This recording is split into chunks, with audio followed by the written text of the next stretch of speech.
Friends அனைவருக்கும் வணக்கம். நாம் இன்னைக்கு ரொம்ப டேஸ்ட்டான ஒரு பச்சடி ஐட்டம் தாங்க பார்க்க போகிறோம்.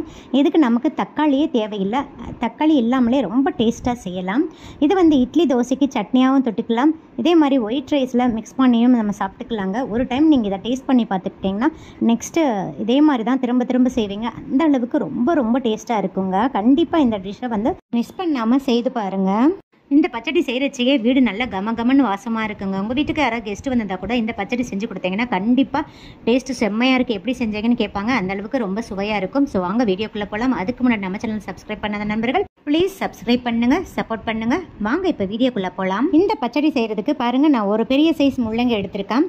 நான் இன்றைக்கி செய்கிற அளவு 3 பேர் தாராளமாக சாப்பிடலாம். நீங்கள் உங்கள் ஃபேமிலி மெம்பர்ஸுக்கு தகுந்த மாதிரி நீங்கள் முள்ளங்கியோட அளவு கூட்டவும் குறைக்கவும் செஞ்சுக்கலாம். இப்போ வீடியோவில் காமிக்கிற மாதிரி அதோட டாப் போர்ஷனையும் பாட்டம் போர்ஷனையும் கட் பண்ணிடுங்க. கட் பண்ணிவிட்டு இப்போ பாருங்கள், வீடியோவில் காமிக்கிற மாதிரி இந்த போர்ஷனில் நம்ம கை வச்சு அழுத்து பார்த்தோம்னா ஹார்டாக இருக்கணுங்க. அப்படியே பஞ்சு மாதிரி உள்ளே போகக்கூடாது. அந்த மாதிரி பஞ்சு மாதிரி அமுங்குச்சுன்னா இந்த முள்ளங்கியை நீங்கள் யூஸ் பண்ணாதீங்க, ரொம்ப கசப்பு சுவை கொடுக்கும். ஸோ முள்ளங்கி இந்த மாதிரி ஹார்டாக தாங்க இருக்கணும். அந்த மாதிரி இருக்கிறத தான் நம்ம யூஸ் பண்ணணும். ஸோ நிறைய பேருக்கும் தெரியும். ஸோ இந்த வீடியோவை பிகினர்ஸ் யாராவது பார்த்தீங்கன்னா அவங்களுக்கு ரொம்ப யூஸ்ஃபுல்லாக இருக்கும். அதனால தான் சொல்லியிருக்கேன். இப்போ வீடியோவில் காமிக்கிற மாதிரி அந்த ஸ்கின்னெல்லாம் ரிமூவ் பண்ணிவிட்டு நல்லா இந்த மாதிரி ஸ்லைஸாக கட் பண்ணி கொடுத்துருங்க. நம்ம எந்த அளவுக்கு நல்லா தின்னாக ஸ்லைஸாக கட் பண்ணுறோமோ அந்த அளவுக்கு சீக்கிரம் வதங்கி வருங்க. ஸோ அதனால் நல்லா தின்னாக ஸ்லைஸாக கட் பண்ணிடுங்க. இப்போ கட் பண்ணிவிட்டு இதை ஒரு பவுலில் எடுத்து ஓரமாக வச்சு விட்டுருங்க. நெக்ஸ்ட்டு கடாய் எடுத்துக்கோங்க. 1 டீஸ்பூன் ஆயில் சேர்த்துக்கோங்க. ஸ்டவ் ஆன் பண்ணிவிட்டு எண்ணெய் நல்லா காய வச்சுக்கோங்க. எண்ணெய் நல்லா காயும், ஃப்ளேமை சிம் பண்ணிடுங்க. இப்போ பாருங்கள், 1 டேபிள் ஸ்பூன் கடலைப்பருப்பு, அதே டேபிள் ஸ்பூனில் 1 டேபிள் ஸ்பூன் உளுந்தம்பருப்பு சேர்த்து விடுறேங்க. இப்போ உளுந்தம்பருப்பும் கடலைப்பருப்பும் நல்லா சிவந்து வர அளவுக்கு வறுத்து கொடுத்துருங்க. இப்போ பாருங்கள், நல்லா சிவந்துருச்சு. இந்த அளவுக்கு நல்லா சிவக்க வறுத்தாதான் நாம் செய்கிற பச்சடி நல்லா கமன்னு வாசனையாகவும் டேஸ்ட்டாகவும் இருக்குங்க. நெக்ஸ்ட்டு பாருங்கள், நார்மல் டீஸ்பூனில் 1 டீஸ்பூன் வர கொத்தமல்லி சேர்த்து விடுறேங்க. அதே டீஸ்பூனில் 1 டீஸ்பூன் சீரகம், நெக்ஸ்ட்டு 3 வரமிளகாய் சேர்த்து விடுறேங்க. நல்லா கிள்ளி சேர்த்துக்கோங்க. உங்கள் காரத்துக்கு தகுந்த மாதிரி சேர்த்துக்கோங்க. இந்த பச்சடி கொஞ்சம் காரசாரமாக இருந்தால் தாங்க சாப்பிட்றதுக்கு ரொம்ப டேஸ்ட்டாக இருக்கும். சேர்த்துட்டு ஒரு நிமிஷத்துக்கு நல்லா அந்த சீரகம்லாம் பொரிஞ்சு வர அளவுக்கு வறுத்து கொடுத்துருங்க. நெக்ஸ்ட்டு பாருங்கள், நான் 2 டேபிள் ஸ்பூன் வறுத்த வேர்க்கடலை சேர்க்குறேங்க. இந்த பச்சடிக்கே இந்த வேர்க்கடலை தான் அதிக அளவு டேஸ்ட் கொடுக்குங்க. ஸோ அதனால் கொஞ்சம் அதிகமாகவே சேர்த்துக்கோங்க. சேர்த்துட்டு ஒரு 2 நிமிஷத்துக்கு நல்லா வறுத்து கொடுத்துருங்க. ஃப்ளேம் கம்ப்ளீட்டாக சிம்மில் தாங்க இருக்கணும். எல்லாட்டையும் நம்ம சேர்த்த பொருட்கள் எல்லாம் சட்டுன்னு கருகிரும். இப்போ பாருங்கள், ஓரளவுக்கு எல்லாமே நல்லா வறுபட்டுருச்சு. இப்போ ஸ்டவ் ஆஃப் பண்ணிடலாம். இப்போ இதை மட்டும் தனியாக எடுத்து நல்லா ஆற வச்சுருங்க.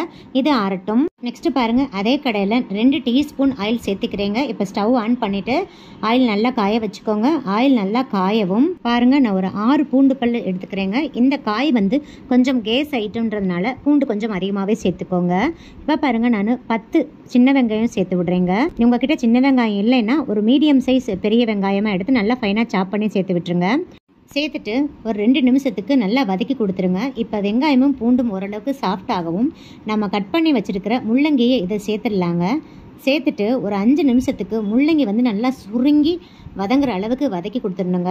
நம்ம முள்ளங்கியை வதக்கிறச்சையே இந்த பூண்டும் வெங்காயமும் நல்லா சிவந்து வந்துடுங்க. அதனால தான் நம்ம இந்த ஸ்டேஜில் முள்ளங்கியை சேர்க்குறோம். இப்போ முள்ளங்கியை சேர்த்துட்டு நல்லா ஒரு 5 நிமிஷத்துக்கு வதக்கிக்கோங்க. இப்போ பாருங்கள், முள்ளங்கி நல்லா சிவந்து வந்துருச்சு. இந்த பூண்டும் நல்லா சிவந்துருச்சுங்க. ஸோ இந்த அளவுக்கு நல்லா சிவக்க வறுத்துக்கணும். அப்போ தான் மணமாகவும் டேஸ்ட்டாக இருக்கும். மீடியம் ஃப்ளேமில் வச்சு இதை எல்லாத்தையும் வதக்கிக்கோங்க. அப்போ தான் கருகாமல் இருக்கும். இப்போ பாருங்கள், ஒரு சிறிய நெல்லிக்காய் அளவு புளி சேர்த்து விடுறேங்க. புளியை அதில் இருக்கிற நாரெல்லாம் எடுத்துகிட்டு நல்லா பிச்சு சேர்த்துக்கோங்க. புளியை சேர்த்துட்டு ஒரு நிமிஷத்துக்கு நல்லா வதக்கி கொடுத்துருங்க. நெக்ஸ்ட்டு பாருங்கள், நான் ஒரு 1/4 டீஸ்பூன் மஞ்சள் தூள் சேர்த்து விடுறேங்க. மஞ்சள் தூள் சேர்த்துட்டு ஒரு நிமிஷத்துக்கு அந்த மஞ்சள் தூளோட பச்சை ஸ்மெல்லாம் போகிற அளவுக்கு ஃப்ளேமை சிம்மில் வச்சுட்டு நல்லா வறுத்து கொடுத்துருங்க. ஃப்ளேமை ஹையில் வச்சிங்கன்னா நம்ம சேர்த்த மஞ்சள் தூள்லாம் கருகிருங்க. இப்போ பாருங்கள், காயும் எல்லாமே நல்லா வதங்கி வந்துடுச்சு. அந்த மஞ்சள் தூளோட பச்சை ஸ்மெல்லும் போயிடுச்சு. இப்போ நாம் இதை ஒரு பிளேட்டுக்கு ட்ரான்ஸ்ஃபர் பண்ணிவிட்டு நல்லா ஆற வச்சிடலாங்க. இது ஆறட்டும். நெக்ஸ்ட்டு பாருங்கள், நான் மிக்ஸி ஜாரில் ஃபஸ்ட்டு நம்ம வறுத்து ஆற வச்சுருந்த அந்த மசாலாவை சேர்த்துடலாங்க. இப்போ தண்ணி எதுவும் ஊற்றாமல் கொஞ்சம் கொரப்பாக அரைச்சிக்கோங்க. அதாவது மிக்சியில் ஒரு 2 பல்ஸ் விட்டு எடுத்துக்கோங்க. இந்த அளவுக்கு கொரப்பாக தாங்க இருக்கணும். நெக்ஸ்ட்டு நம்ம வதக்கி ஆற வச்சுருந்த முள்ளங்கியை சேர்த்துடலாங்க. சேர்த்துட்டு இப்போ பச்சடிக்கு தேவையான அளவு 1/4 டீஸ்பூன் சால்ட்டு சேர்த்துட்றேங்க. சால்ட்டு கொஞ்சமாகவே சேர்த்துக்கோங்க. ஃபைனலாக நம்ம டேஸ்ட் பண்ணிவிட்டு வேணும்னா சேர்த்துக்கலாம். இப்போ அரை கிளாஸ் தண்ணி சேர்த்துக்கோங்க. ரொம்ப அதிக அளவு தண்ணி சேர்க்கக்கூடாதுங்க. இது கொஞ்சம் பச்சடி மாதிரி இருக்கிறதுனால கொஞ்சம் கெட்டியாக தான் இருக்கணும். அதனால் நான் கொஞ்சம் அரை கிளாஸ் தண்ணி சேர்த்துக்கிறேங்க. சேர்த்துட்டு ரொம்ப ஃபைனாக அரைக்கக்கூடாதுங்க. கொஞ்சம் கொரப்பாக திரியாக இருக்கிற மாதிரி அரைச்சிட்டு வந்துடுங்க. பாருங்கள், இந்த அளவுக்கு கொஞ்சம் திரியாக அரைச்சிக்கோங்க. இப்போ இது ஓரமாக இருக்கட்டும். நெக்ஸ்ட்டு கடாய் எடுத்துக்கோங்க. தாளிப்பு பார்த்துடலாம். பாருங்கள், கடாயில் நான் 2 டீஸ்பூன் கடலெண்ணெய் சேர்த்து விடுறேங்க. நீங்கள் நல்லெண்ணெய் அல்லது கடலெண்ணெயில் சேர்த்து செய்யுங்க, ரொம்ப டேஸ்ட்டாக இருக்கும். இப்போ ஸ்டவ் ஆன் பண்ணிவிட்டு எண்ணெய் நல்லா காய வச்சுக்கோங்க. எண்ணெய் நல்லா காயவும் ஃப்ளேமை மீடியம் வச்சுட்டு 1/4 டீஸ்பூன் கடுகு, அரை டீஸ்பூன் உளுந்தம்பருப்பு, 1/4 டீஸ்பூன் சீரகம் சேர்த்துடலாங்க. நெக்ஸ்ட்டு இது கூடயே ஒரு 1/4 டீஸ்பூன் கடலைப்பருப்பு சேர்த்து விடுறேங்க. கடுகு வெடித்து கடலைப்பருப்பும் உளுந்தம்பருப்பும் நல்லா சிவந்துட்டு அந்த சீரகம் நல்லா பொரிஞ்சு வர அளவுக்கு வறுத்து கொடுத்துருங்க. நெக்ஸ்ட்டு ஒரு 2லிருந்து 3 பூண்டு பல்ல நல்லா தட்டி சேர்த்துக்கோங்க. நெக்ஸ்ட்டு ஒரு காஞ்ச மிளகாயை கிள்ளி சேர்த்துக்கோங்க. நெக்ஸ்ட்டு ஒரு கொத்து கருவேப்பிலையை நல்லா வாஷ் பண்ணிவிட்டு சேர்த்து விட்டுருங்க. சேர்த்துட்டு ஒரு நிமிஷத்துக்கு நல்லா வறுத்து கொடுத்துருங்க. இப்போ அவ்வளோதாங்க, எல்லாமே வறுபட்டுருச்சு. நம்ம ஸ்டவ் ஆஃப் பண்ணிடலாம். இப்போ இது கூடயே 2 பிஞ்ச் பெருங்காயத்தூளை சேர்த்துடலாங்க. சேர்த்துட்டு லைட்டாக ஒரு வதக்கி கொடுத்துருங்க.